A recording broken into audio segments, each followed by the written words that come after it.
It's like moist black velvet. Somewhere is a large island. It's rather a mystery. Rainsford, reclining in a steamer chair, an abrupt sound startled him.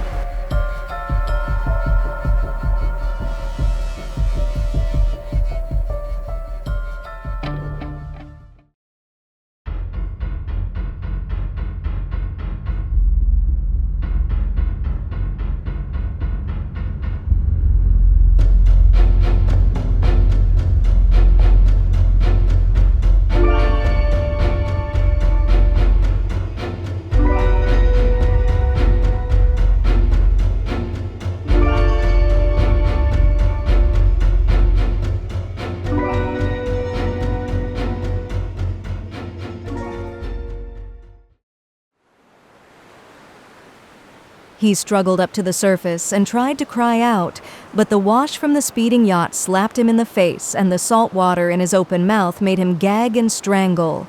Desperately, he struck out with strong strokes after the receding lights of the yacht, but he stopped before he had swum 50 feet. A certain cool-headedness had come to him. It was not the first time he had been in a tight place. There was a chance that his cries could be heard by someone aboard the yacht, but that chance was slender and grew more slender as the yacht raced on. He wrestled himself out of his clothes and shouted with all his power. The lights of the yacht became faint and ever-vanishing fireflies. Then they were blotted out entirely by the night. Rainsford remembered the shots. They had come from the right, and doggedly he swam in that direction, swimming with slow, deliberate strokes, conserving his strength. For a seemingly endless time, he fought the sea. He began to count his strokes. He could do possibly 100 more, and then Rainsford heard a sound.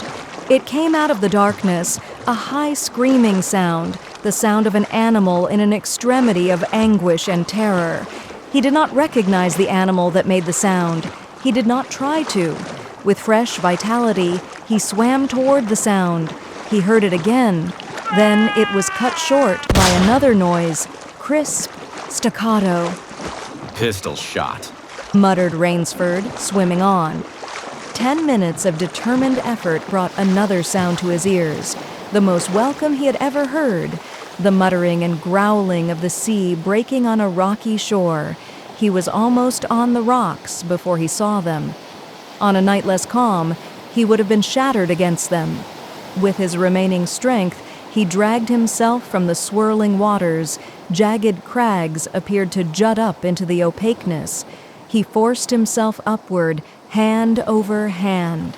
Gasping, his hands raw, he reached a flat place at the top. Dense jungle came down to the very edge of the cliffs. What perils that tangle of trees and underbrush might hold for him did not concern Rainsford just then. All he knew was that he was safe from his enemy, the sea, and that utter weariness was on him. He flung himself down at the jungle edge and tumbled headlong into the deepest sleep of his life.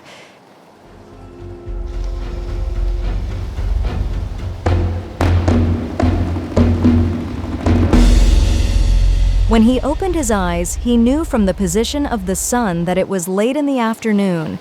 Sleep had given him new vigor.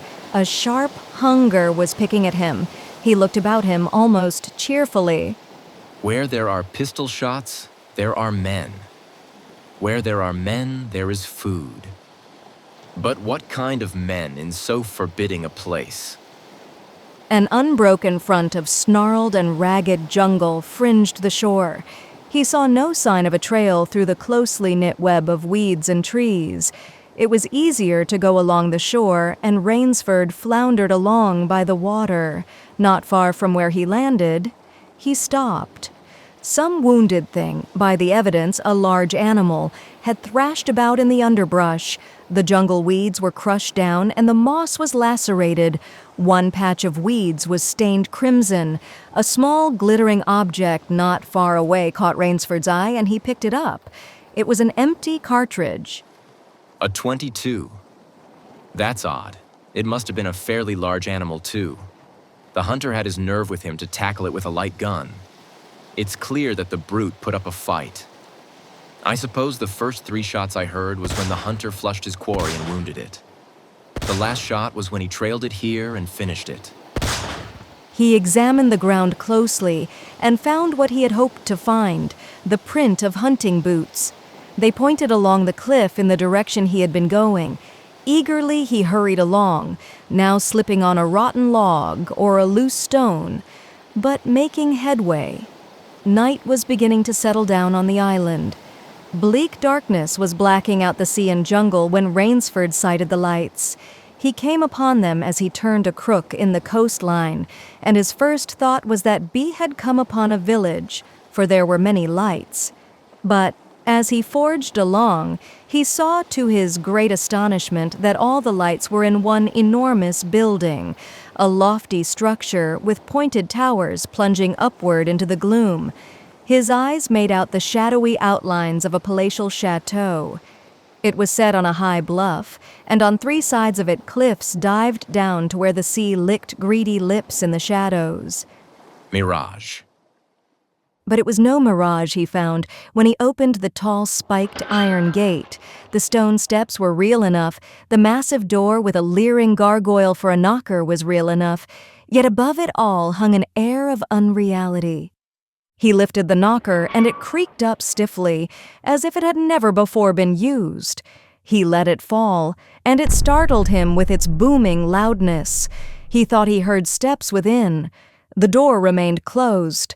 Again, Rainsford lifted the heavy knocker and let it fall. The door opened then, opened as suddenly as if it were on a spring, and Rainsford stood blinking in the river of glaring gold light that poured out. The first thing Rainsford's eyes discerned was the largest man Rainsford had ever seen, a gigantic creature, solidly made and black, bearded to the waist. In his hand, the man held a long-barreled revolver, and he was pointing it straight at Rainsford's heart. Out of the snarl of beard, 2 small eyes regarded Rainsford. Don't be alarmed. I'm no robber. I fell off a yacht. My name is Sanger Rainsford of New York City. The menacing look in the eyes did not change, the revolver pointing as rigidly as if the giant were a statue. He gave no sign that he understood Rainsford's words, or that he had even heard them. He was dressed in uniform, a black uniform trimmed with gray astrakhan.